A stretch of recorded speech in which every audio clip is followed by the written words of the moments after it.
నమస్కారం. వెల్లా న్యూస్ కి స్వాగతం. ముందుగా ముఖ్యాంశాలు. బొల్లా రాజకీయాల నుండి బహిష్కరించాలి మక్కెన. ఘనంగా సినీ నటుడు కృష్ణ జయంతి. వైకాపా మాజీ ఎమ్మెల్యే బొల్లా బ్రహ్మనాయుడు, బొల్లా రమేష్లు చేసిన భూదోపిడీలు, భారీ అక్రమాలపై GDCC bank chairman Makkena Mallikarjunarao తీవ్ర స్థాయిలో ధ్వజమెత్తారు. వినుకొండలోని ప్రభుత్వ చీఫ్ విప్ జీవి ఆంజనేయుల కార్యాలయంలో ఏర్పాటు చేసిన విలేకరుల సమావేశంలో ఆయన మాట్లాడుతూ, రాజకీయ వ్యవస్థకే మచ్చగా మారిన బొల్లా బ్రహ్మనాయుడిని రాజకీయాల నుండి బహిష్కరించాలని, సమాజం నుండి వెలివేయాలని డిమాండ్ చేశారు.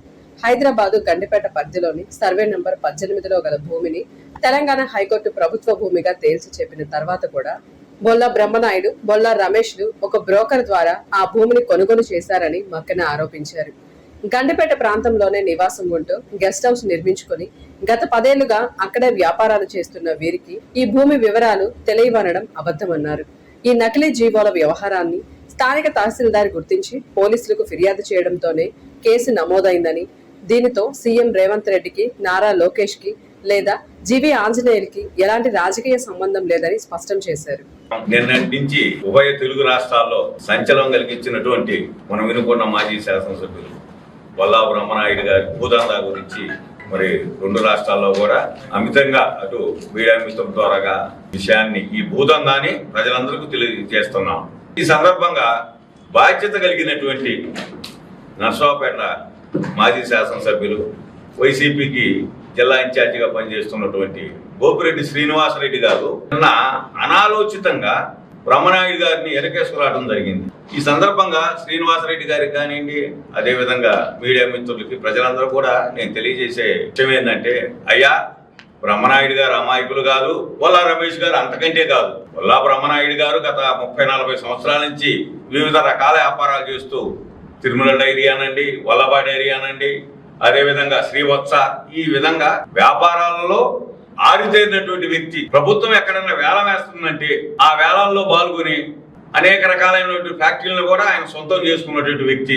అదే విధంగా ప్రతి డాక్యుమెంట్ను కూడా పరిశీలన చేసి ఒక కమిటీని పెట్టుకొని తను కొనుగోలు చేసేటటువంటి అలవాటు ఉన్నటువంటి వ్యక్తి. అలాంటి వ్యక్తి ఈ రోజున గండిపేటలో, హైదరాబాద్ లో, తెలంగాణ రాష్ట్రంలో ఆయన గత 10 సంవత్సరాల నుంచి గండిపేట ప్రాంతంలోనే ఆయన ఎమ్మెల్యే ఉన్నప్పుడు, ఇప్పుడు కూడా ఆయనకు ఒక గెస్ట్ హౌస్ ఉంది, ఒక ఇల్లు ఉంది, అక్కడే వ్యాపారాలు కూడా చేస్తూ ఉంటారు. ఇది వాస్తవం.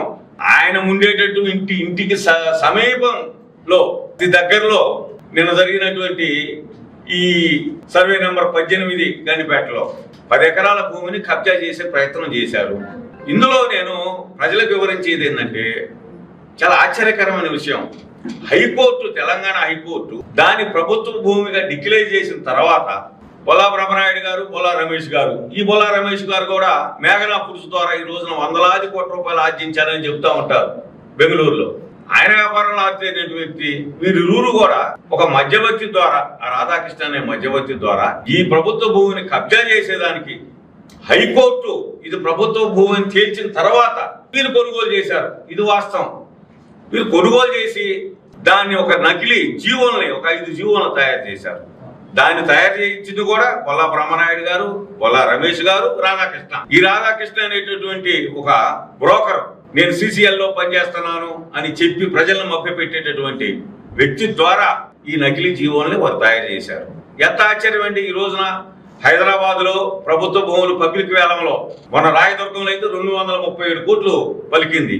ఇక్కడ ఇది కూడా వీరు కొనుగోలు చేసినటువంటిదో లేకపోతే వీరు కబ్జా చేసినటువంటి భూమి కూడా ఈ రోజున ప్రభుత్వ భూమి ఎకరం 100 నుంచి 150 కోట్లు పబ్లిక్ లో ఆక్షన్ లో పాడేటటువంటి భూమి ఇది.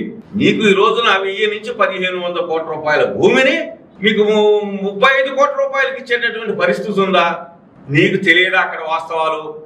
నువ్వు అమాయకుడువా? లేకపోతే ఆ గండిపేట ప్రాంతం నీకు తెలియదా? గండిపేట ప్రాంతంలో నివాసం ఉంటూ అక్కడ వ్యాపారాలు చేస్తూ అక్కడ గెస్ట్ హౌస్ ఇల్లు నిర్మించుకొని ఆ ప్రాంతంలో మిల్క్ వ్యాపారం, రియల్ ఎస్టేట్ చేస్తున్నటువంటి బొల్లా రమేష్, బొల్లా బ్రహ్మనాయుడు గారికి ఇవన్నీ తెలుసు. తెలిసే కబ్జా చేసేదానికి నకిలీ జీవోలు సృష్టించి ఈ రోజున దాన్ని ఇచ్చేస్తామంటే, మరల వాళ్ళు పబ్లిక్ గా దాన్ని యూట్యూబ్ ద్వారా, ఛానల్స్ ద్వారా మేము ఫలానా సర్వే నెంబర్లో మాకు భూములు ఉన్నాయి, దాన్ని మేము అమ్ముతున్నాము అని వాళ్ళు ధృవీకరణ చేసి బయట జీవోలు పెట్టిన తర్వాతనే అక్కడ ఉన్నటువంటి ప్రభుత్వ తహసీల్దార్ గారు దీన్ని వెరిఫై చేసి పోలీస్ స్టేషన్ లో రిపోర్ట్ చేయడం జరిగింది. ఇది ఏది రాజకీయ ప్రేరేపితం కాదు. నేను నిన్న చెప్పే ఇలా చెప్తున్నాను.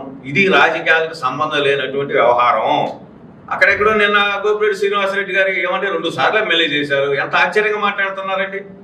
మీరు చదువుకున్నటువంటి ఒక డాక్టరు, ఇక్కడ రేవంత్ రెడ్డి గారు అంటారు, ఇక్కడ లోకేష్ గారు అంటారు. ఏం మాట్లాడుతున్నారు మీరు? రేవంత్ రెడ్డి గారికి సంబంధం ఏంది, లోకేష్ గారికి సంబంధం ఏంది, జీవాంజలికి సంబంధం ఏందండి? ఇది స్వయంకృతాపరాధం. ఆశ, అత్యాశ, దురాశ దుఃఖానికి చేటు. ఇక్కడేటో వినుకొండ ప్రాంతంలో చేశారు. అటు నరసింహారెడ్డి గారి భూములు పాపం అలమటించి సరిపోయాడు ఆయన. అమరా కాలేజీ ఈయన చేసినటువంటి దుర్మార్గానికి ఎవరిని రాకుండా దౌర్జన్యం చేసి అక్కడ అమరా కాలేజీ భూములు కొనుగోలు చేస్తే ఆ కాలేజీని అతను ఆ వయసు పాపం అతను ఆత్మహత్య చేసుకున్నాడు.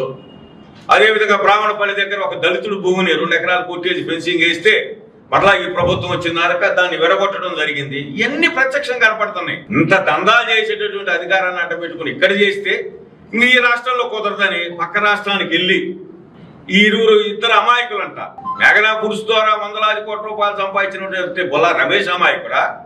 ఇన్ని వ్యాపార సంస్థలు ఉండి, ఇన్నిటికి చైర్మన్ గా ఉండి, ఇన్నిటికి ఎమ్మెల్యేగా ఉండి, ఎండీగా ఉండి, గత 5 సంవత్సరాలు ఎమ్మెల్యేగా ఉన్నటువంటి బొల్లా బ్రహ్మనాయుడు గారు అమాయకుల. ఈ విధంగా వెనకేసుకురావడం అనేది పార్టీ పరంగాని రాజకీయ పరంగాని ఇది మంచి పద్ధతి కాదు. నేను ఈ సందర్భంగా వైసీపీ శ్రేణులకు కానీ ప్రజలకు కానీ గోపిరెడ్డి శ్రీనివాసరెడ్డి గారికి కానీ జగన్మోహన్ రెడ్డి గారికి కానీ ఒకటే తెలియజేస్తున్నా, చేసినటువంటి ఈ దుర్మార్గాన్ని మీరు ఖండించండి. స్థానిక శ్రీ గుంటి ఆంజనేయ స్వామి దేవస్థానంలో హనుమత్ జయంతి మహోత్సవాలు ఆలయ చైర్మన్ చిలంకూరి వెంకట కోటేశ్వరరావు ఆధ్వర్యంలో అత్యంత వైభవంగా జరిగాయి. ఈ సందర్భంగా స్వామివారికి ప్రత్యేక పూజలు, అభిషేకాలు, అలంకరణలు, భారీ అన్నదానం నిర్వహించారు. ఈ వేడుకల్లో వినుకొండ పరిసర ప్రాంతాల భక్తులు పెద్ద సంఖ్యలో పాల్గొని స్వామివారిని దర్శించుకున్నారు.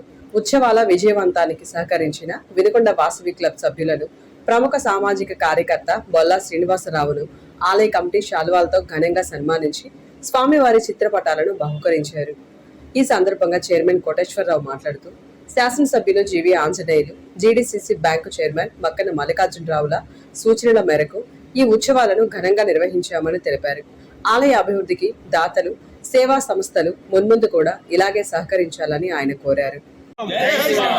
బుద్ధిర్బలం యశోధైర్యం నిర్భయత్వం మరోగత అజాడ్యం వాక్పటుత్వంచ హనుమత్కరుణాద్భవే. హనుమంతుని స్మరించిన బుద్ధి కానీ, బలం కానీ, యశస్సు కానీ, ధైర్యం కానీ దేనికి కూడా లోటు లేకుండా చేసేటువంటి స్వామి ఎవరైనా ఉన్నారంటే మన గుంటాంజనేయ స్వామి. హనుమతే నమః. పరోపకారాయ పుణ్యాయ పాపాయ పరపీడనం. ఇతరులకు సహాయం చేయడం పుణ్యం, ఇతరులను బాధించడం పాపం. అవి మన సనాతన ధర్మం చెప్తుంది. గౌరవనీయులైన వాసవి క్లబ్ అధ్యక్షులు, సభ్యులు, పెద్దలు మరియు సేవా కార్యక్రమాల్లో ముందుండే మిత్రులందరికీ నా హృదయపూర్వక నమస్కారాలు. అలాగే మీరు చేసిన ఈ ఉపకారం మరువలేనిది, మరిచిపోనిది. ఇలాగే అన్ని కార్యక్రమాల్లో కూడా, ఇంకా రాబోయే కార్యక్రమాల్లో కూడా ఎక్కువ మందిని చేసి చక్కగా సేవ చేసుకొని మాకు అందరికీ కూడా, మా కమిటీ వారికి, మాకు అందరికీ కూడా సహాయ సహకారాలు అందించవలసిందిగా కోరుతున్నాం. అలాగే మరి కమిటీ గుండాన స్వామి కమిటీ వారు కానీ వారు చేసిన కష్టం నెంబర్ 1. చాలా ఈ 40 రోజులు కూడా చక్కగా రావటం, చేసుకోవటం అన్ని జరిగి భక్తులకి నా నమస్కారాలు. అందరికీ కూడా నా నమస్కారాలు చెప్పుకుంటూ వీటన్నిటికీ కూడా పరోపకారంగా, ఉపకారంగా మన ప్రభుత్వ చీఫ్ శాసనసభ్యులు జీవి ఆంజనేయులు గారు, GDCC bank chairman Makkana Mallikarjunarao గారు వారి సలహా సంప్రదింపులతో, అలాగే మరి మన ఆలయ ప్రధాన అర్చకులు నారాయణ ఆనందాచార్యులు గారు, వారి అబ్బాయి నారాయణ జయచందు గారు ఆధ్వర్యంలో జరుగుతున్న 40 రోజుల కార్యక్రమాలు కూడా అందరూ చక్కగా వినియోగించుకున్నారు. వీరందరికీ కూడా మరి స్వామివారి కృపా కటాక్షాలు నిండుగా మెండుగా ఉండాలని కోరుకుంటూ చైర్మన్. లాయర్ స్ట్రీట్ లోని కోస్టల్ బ్యాంక్ గ్రౌండ్ ఫ్లోర్ లో బ్రాహ్మణ సేవా సమితి వ్యవస్థాపక అధ్యక్షుడు జీవి మాధవరావు, అధ్యక్షుడు చింతల్ చెరువు రఘు ఆధ్వర్యంలో 109వ వితరణ కార్యక్రమం నిర్వహించారు. హైదరాబాద్ వాస్తవ్యులు దమ్మవలం రామారావు, అంజలిదేవి దంపతుల ఆర్థిక సహాయంతో 10 పేద బ్రాహ్మణ కుటుంబాలకు బియ్యం, చీరలను పంపిణీ చేశారు. ఈ సందర్భంగా జీవి మాధవరావు మాట్లాడుతూ పదవుల కంటే ప్రజాసేవే ముఖ్యమని, మానవ సేవే ధ్యేయంగా తమ సమితి పనిచేస్తోందని తెలిపారు. దాత దమ్మవలం రామారావు మాట్లాడుతూ భవిష్యత్తులో బ్రాహ్మణ సేవా సమితి ద్వారా మరిన్ని సేవా కార్యక్రమాలు నిర్వహిస్తామని పేర్కొన్నారు. బ్రాహ్మణ సేవా సమితి ఆధ్వర్యంలో ఇది 109వ కార్యక్రమం. ఈ 109వ కార్యక్రమం హైదరాబాద్ వాస్తవ్యులు దమ్మవలం రామారావు గారు, వారి సతీమణి అంజనీదేవి గారి యొక్క సహాయ సహకారాలతోటి ఈరోజు ఈ కార్యక్రమం జరిగింది. 10 మందికి బియ్యము, ఆడపడుచులకి చీర, ఈ వస్త్ర బహుకరణ వారి చేతి మీదుగా చేయడం జరిగింది. మనము చేస్తున్న ఈ 108 కార్యక్రమాల్లో వారు కొన్ని వీక్షించి మనకి సహాయం చేయడానికి వారు ముందుకు వచ్చిన దంపతులకి మనం ముందుగా నమస్కారాలు తెలియజేస్తున్నాను. అలానే మన నియోజకవర్గ పరిధిలో చాలామంది దాతల సహాయ సహకారాలతో ఈ కార్యక్రమం జరుగుతుందని చెప్పడంలో ఎలాంటి సందేహం లేదు. ఈ రామారావు గారి గురించి, వారి దంపతుల గురించి చెప్పాలంటే వారు చాలా మహోన్నతమైన వ్యక్తి. కారణం, హైదరాబాద్లో వారు సొంతంగా ఒక ఇల్లు తీసుకొని వారానికి 4 రోజులు పేదలకి అన్నదానం చేస్తూ, వస్త్రబహుకరణ చేస్తూ, మరి అనేక మంది ఫోన్ల ద్వారా సహాయ సహకారాలు అడుగుతుంటే వాళ్ళకి కూడా పరోక్షంగా అందిస్తూ పోతున్నటువంటి ఆ దంపతులకి మనం ఎంత ఇది చేసినా, వాళ్ళని ఎంత కొనియాడినా ఇది కొదవరాదు. కాబట్టి అలాంటి వాళ్ళు ఉండటానే మన దేశం, మన రాష్ట్రం ఏదైనా సరే ఇలాంటి దాతల సహాయ సహకారాలు ఉండబట్టే మనకి హ్యాపీగా ముందుకు నడుస్తున్నది. అలానే ఈ కార్యక్రమాలు మన రఘు గారు అట్ట సహాయ సహకారం, అలానే పెద్దలైనటువంటి దూలిపాటి నాగేశ్వరరావు గారు, అన్నాపురి వెంకటేశ్వరరావు గారు, మరి రవికుమార్ గారు, ఇలాంటి వాళ్ళందరూ కూడా మన వెనకాల ఉండి వాళ్ళందరూ పరోక్షంగా సహాయ సహకారాలు అందిస్తూ ముందుకెళ్తున్నారు. కాబట్టి ఈ కార్యక్రమం ఇంకా ముందుకి తీసుకెళ్లాలని, అందరూ చేతైన సహాయ సహకారం అందించాలని, అలానే ఎవరైనా ఆర్థికంగా నిలబడిన వాళ్ళు ఉంటే మాకు తెలియజేస్తే వాళ్ళ చేతైన సహాయం అందిస్తామని ఈ విధంగా తెలియజేస్తూ, దయచేసి శనివారం పెట్టండి, 10 మందిని పిలవండి, అర్హులైన వాళ్ళని. 10 మందికి శారీస్ 10 బస్తాలు బియ్యం ఇచ్చారు. అట్లా అని చెప్పేసి ఆ బియ్యాన్ని పంపించేసామండి.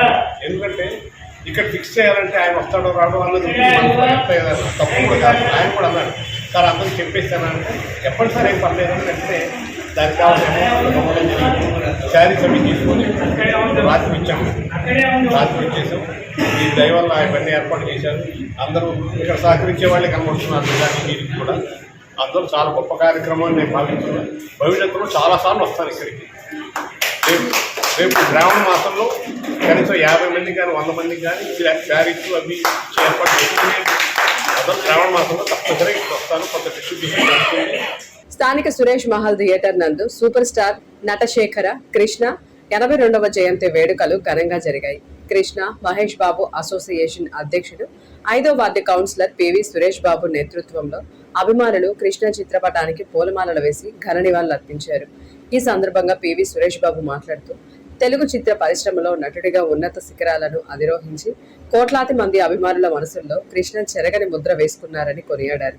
ముఖ్యంగా అల్లూరి సీతారామరాజు పాత్రలో ఆయన నటన చిరస్మరణీయమని, సినీ పరిశ్రమకు సరికొత్త సాంకేతికతను పరిచయం చేసిన బహుముఖ ప్రజ్ఞాశాలి కృష్ణ అని ఆయన గుర్తు చేసుకున్నారు.